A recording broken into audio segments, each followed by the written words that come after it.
C'est dans ce bâtiment historique, la préfecture de Saint-Denis, que les élèves se sont retrouvés pour la remise des prix du concours national des Flammes de l'égalité.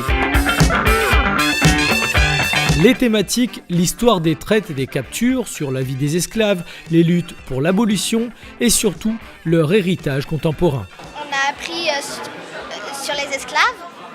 Quoi sur les esclaves? Comment ça s'est passé avant.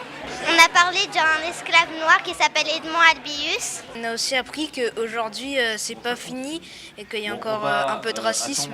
Ça sert à comprendre ce qu'ils vivaient et à comprendre qu'il ne faut pas toujours les maltraiter.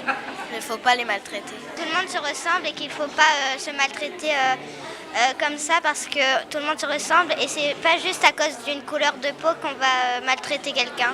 Les élèves peuvent mieux comprendre les survivances dans les héritages contemporains et aborder les situations contemporaines avec lucidité, maturité, dans le respect des autres et grandir en citoyenneté. Quel sens y donne finalement cette période un petit peu difficile que fut l'esclavage et comment l'abolition s'est construite et quel sens aujourd'hui on va donner à cette affaire, à ce moment historique.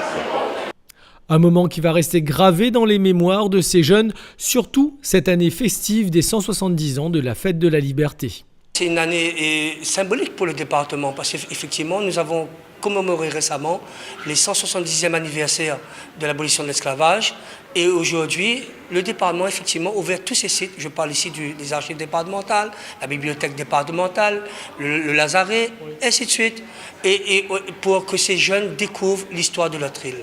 Et ça passe par, effectivement, ces sites hautement symboliques. Dans le passé, la Réunion était isolée et inhabitée. Dans le passé, mon île a été colonisée par les premiers Français. À la remise des prix, chaque lauréat a présenté sa production. Théâtre, chant, poème, slam, le choix disciplinaire était important. A vu les esclaves durement travailler. Et c'est avec un film que le Collège des Mascareignes a remporté le prix, un moyen de mélanger toutes les disciplines. La chorégraphie a été imaginée et mise en scène par ma collègue, Madame Etève, professeure de PS de la classe. Et ensuite, le slam a été écrit par les élèves dans différents contextes. Ils ont écrit au musée Stella Matutina, ils ont écrit en classe.